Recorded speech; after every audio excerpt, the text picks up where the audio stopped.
It's the book of Proverbs, chapter 22, and verse 7, and it reads, The rich ruleth over the poor, and the borrower is servant to the lender. I'm going to start off by giving all praise, all honor, and all glory to call Loyam, by Yahweh, by Hashem, Yahushai, by Hashem, Rachako, that's Book of Thumb. Say double honors to my apostles, the elders of the great millstone, who teach and do rule well. So peace and salutations to the Akim across the four corners of the earth, pushing his truth with faith and with sincerity, as well as risking their lives and the freedom to do so now more so than ever. Say shalom to Aqua, to the Akim out there listening and learning. Lord willingly, this is edifying. Shalom to the Israelite foreigners scattered abroad, and the land of other nations appearing like the other nations, but whom subscribe to this truth. To you I say shalom. It's your brother Yahweh out of the GMS Cleveland Church, a fellow servant. Slack and I'm coming at you with another lesson through the Spirit and through the power of Yahweh Shemel Shai. This lesson is in regards to this article I came across on my Newsbreak app. It talks about basically it says JPMorgan freezes customers' bank accounts. So yeah, that's the times we coming in, and it's showing you how the borrower is truly servant to the lender. You know. Here you are. Only reason why a bank is able to operate the way it operates is because of, those that have accounts within it.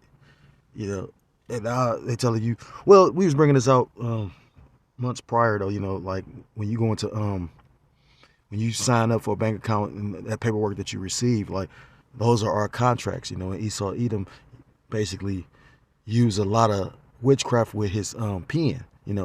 That's why they make that saying, or that saying, you got that saying, the pen is mightier than the sword. Now, Esau, blessing was the sword, but he can kill you with that pen too.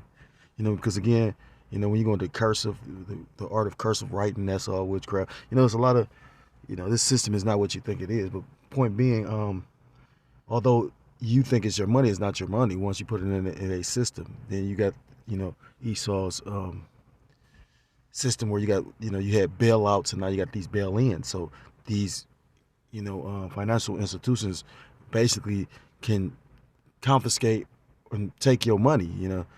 This ain't the first time this has been talked about. I remember the brother Aaron from Men of Valor. I remember he was speaking on it. They could just freeze your account. I think the brother Bakar Moff was speaking on this as well.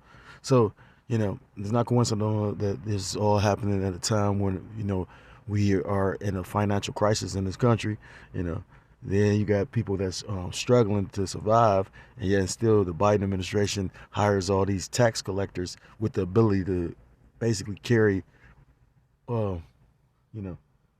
carry weapons. You know what I mean? They're armed tax collectors.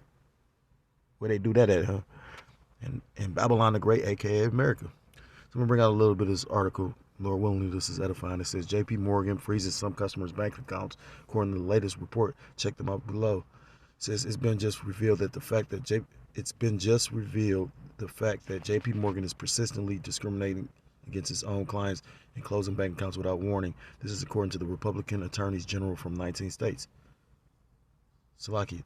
The Republican attorneys general from 19 states. The law enforcement officials that are led by Kentucky Attorney General Daniel Cameron sent a letter to JPMorgan CEO Jamie Dimon.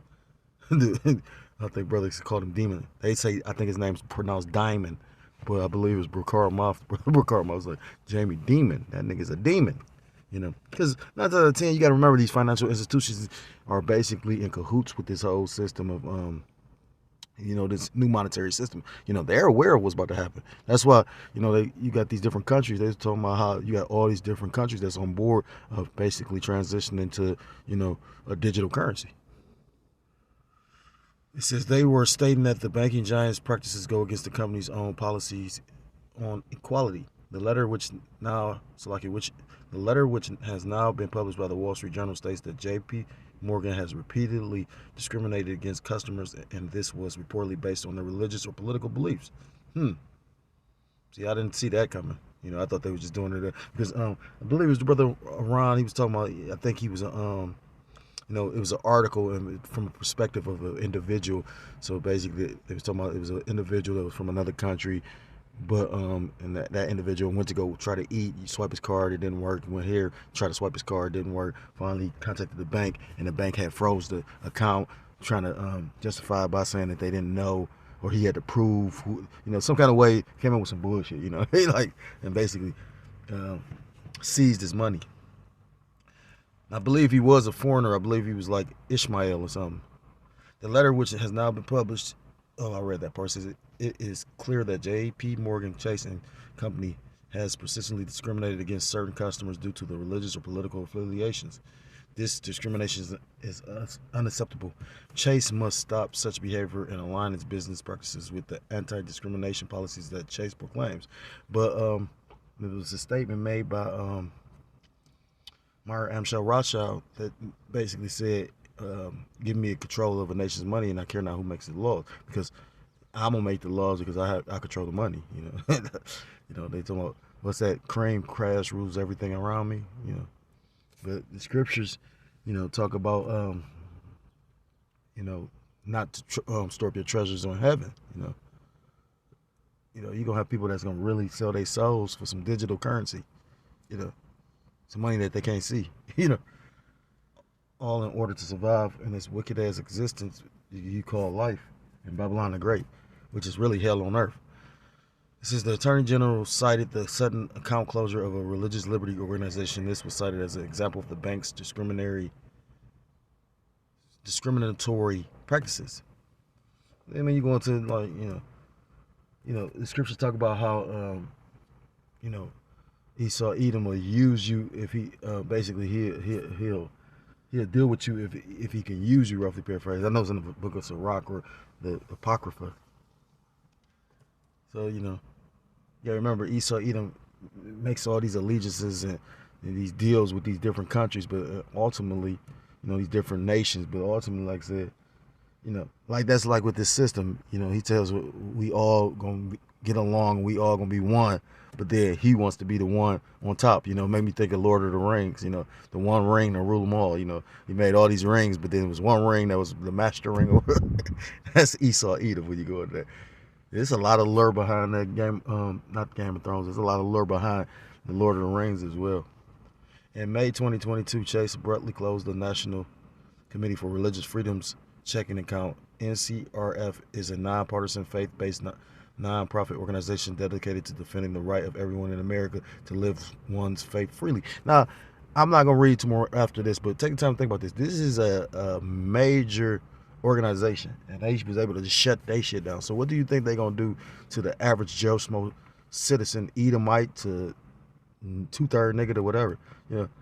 If this organization that basically probably have all kind of politicians and political and people that are somebody behind it, and they were able to do this to them, what makes you think they're gonna do what the average nigga gonna do? It says in May 2022, Chase abruptly closed the National Committee for Religious Freedom's checking account. It says the NCRF is a nonpartisan, faith-based nonprofit organization dedicated to defending the right of everyone in America to live one's faith freely. Yet and still, and that shows you this is some bullshit, because in actuality, you're gonna, the believers are gonna be persecuted, so you don't really have religious freedom. They're showing you don't even have the freedom to say whatever you will. That's why they setting the stage to come against certain groups. It says National Advisory Board includes Christian, Hindu, Jewish, and Muslim members. U.S. bank giant to pay $1 billion. U.S. bank giant Wells Fargo has agreed to pay $1 billion to settle a class action lawsuit connected to illegal practices that regulators say the bank perpetrated on the American public. And, this is just another thing showing you how this bitch is being exposed. What's that? Isaiah chapter 47, come sit in the dust, O virgin daughter of Babylon. Being made bare, it's being exposed for the whore and the harlot and the slut that it is. They know how corrupt this place is. So the point of the lesson is bringing out the fact that these banks are just basically seizing people's funds. What happens when the government do it? So I got a few lessons. It's like a few articles Salaki, I'm talking about article. A few scriptures. Salaki, I'm halfway tired. And it reads, that's why the system talks about stored treasures in heaven.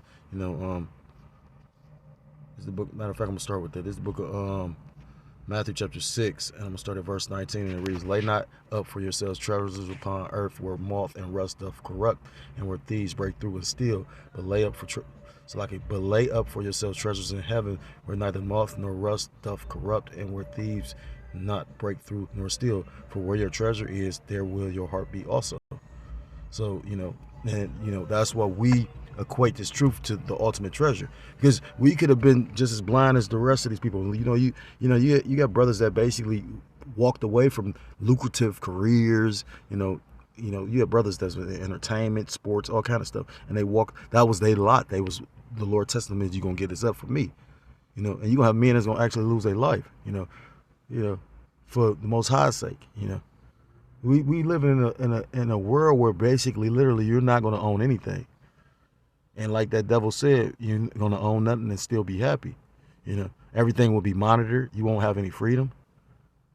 Who would want to live in a society like that? And this Esau Edom, this Esau Edom, this red Hebrew Edomite, he trying to put himself in a position like he gonna be godlike, omnipotent, meaning all knowing, all seeing. Look at this surveillance state that we're about to be in. When you take time to really think about it, your very children aren't even yours, let alone these possessions.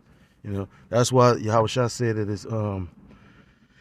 he said it's hard for a rich man to enter the kingdom of heaven, because they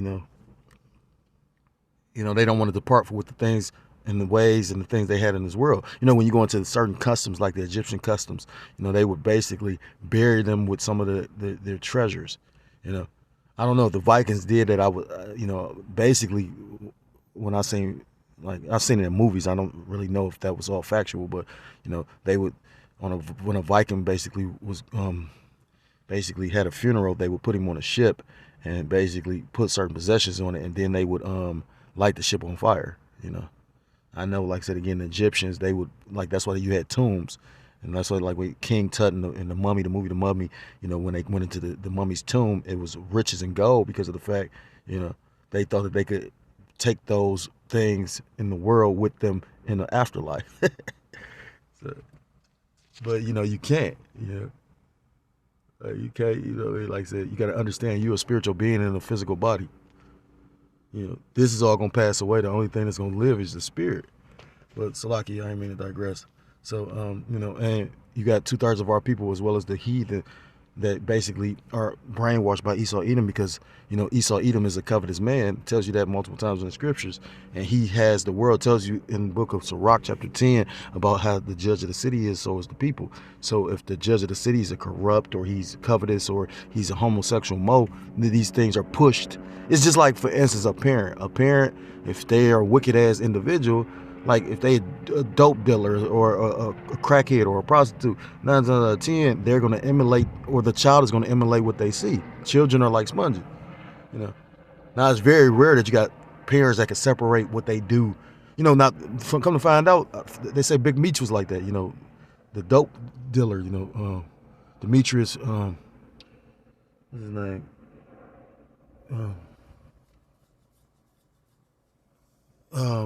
Demetrius Flannery, Big Meech. But anyway, because like they saying the son really wasn't in the streets. But why would he have to be? His father was a man. What the fuck?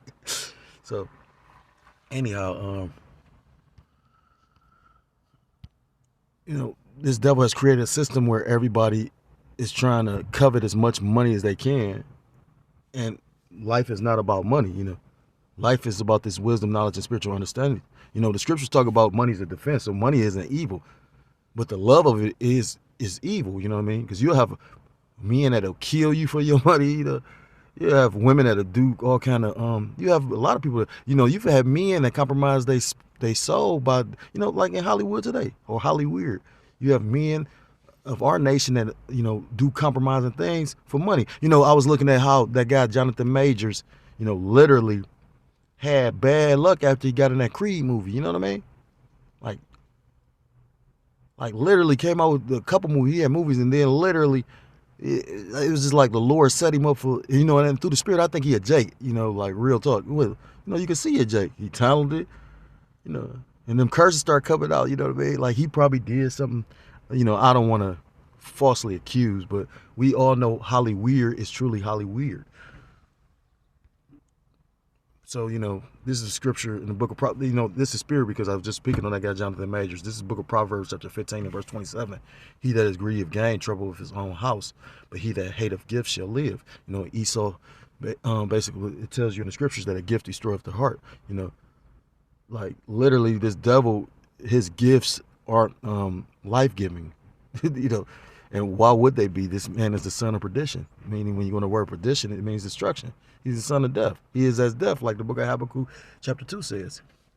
So, many of individuals from Esau, Edom to 2/3 of our people, literally, that are greedy of gain, trouble with their own house. And like I made mention of, I got Jonathan Major. Right now they kind of lightweight letting him loose a little bit, but to show you how this place is so set up, you know what I mean? Like they can play or push whatever they want, Brothers was bringing that out, with those executive orders that Obama passed, they could, basically take over the media, you know what I mean? And then, if you understand anything about war and propaganda, you know what I mean? Like when you go into Hitler literally controlled what the people listened to, he put himself in a certain kind of limelight and they constantly push that.